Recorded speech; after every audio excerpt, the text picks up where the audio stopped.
اللہ کا شکر گزار ہوں کہ جس نے مجھے آپ جیسے مومنین کے سامنے خطابت کرنے کا موقع دیا. محرم الحرام کی مجالس آپ کے سامنے پڑھ رہا تھا اور آج اس سلسلے کی یہ آخری مجلس سے آپ کے سامنے خطاب کرنے والا ہوں.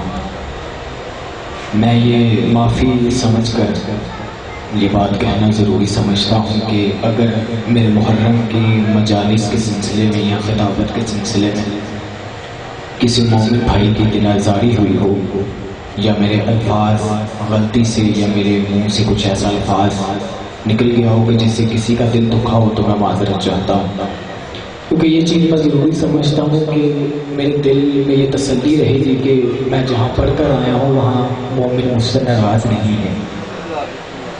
یقیناً محرم الحرام کے عشرے کے لیے اس علاقے میں مختلف جگہوں پہ پڑھ رہا تھا اور میں یہاں اپنے عزیز کے گھر رہائش پذیر تھا اور آج میں اپنے گھر کی طرف واپس لوٹوں گا. یہ آپ سب کی محبت تھی کہ میں یہ دوسرا سال ہے اس مصری شام میں کہ آپ جیسے پڑھے لکھے روحانی مجمع میں خطاب کرتا رہا اور میری اوقات نہیں ہے یا اتنی حیثیت نہیں ہے کہ میں اپنی نجس زبان سے کائنات کی سب سے پاک ہستیوں کا ذکر کرتا، لیکن یہ اللہ نے مجھ پہ عنایت کی کہ میں اپنی نجس زبان سے ان پاک ہستیوں کا ذکر کر کے آپ کو سناتا رہا. اور میں طالب علم ہوں، شروعاتی میرا ابھی میں اس رستے پہ شروعاتی عمل ہے، تو اگر کوئی غلطی ہو دل آزاری ہوئی ہو تو میں دلی طور پر معذرت چاہتا ہوں اور انشاءاللہ تعالیٰ مجھے امید ہے کہ دوبارہ اگر کبھی زندگی کے مقدر نے یا اس خالق کی ذات نے چاہا تو یہ غلطیاں مجھ سے رونما نہیں ہوں گی. ایک دفعہ بلایا اپنے مرحومین کی بلندی درجات کے لیے جن کا فاتحہ پڑھنے والا کوئی نہیں بلندی درجات کے لیے، جو دنیا سے چلے گئے ہیں اپنی بلندی درجات کے لیے عظمت خاندان زہرا پر بآواز بلندتر صلوات.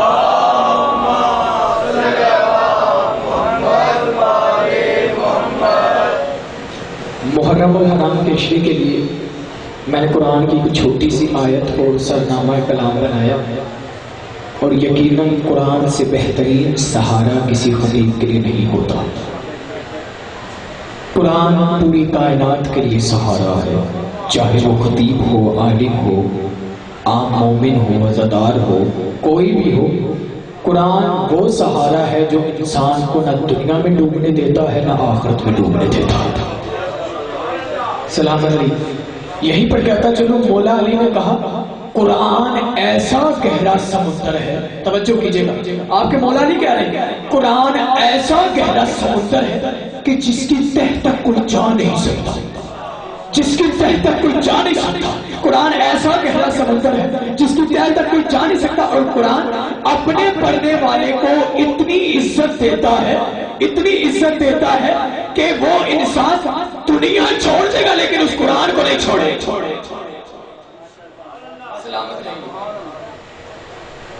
چھوٹی سی آیت, ان الدین عند اللہ الاسلام, اللہ کے نزدیک دین فقط اسلام ہے.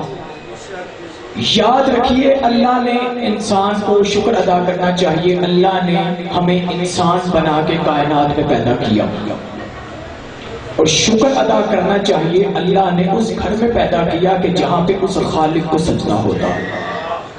آخری مجلس روحانی طور پر میں پڑھوں گا, اللہ نے شکر گزار ہے اس اللہ کا کہ جس نے اس گھر میں پیدا کیا جہاں پر نبی کا کلمہ پڑھا جاتا,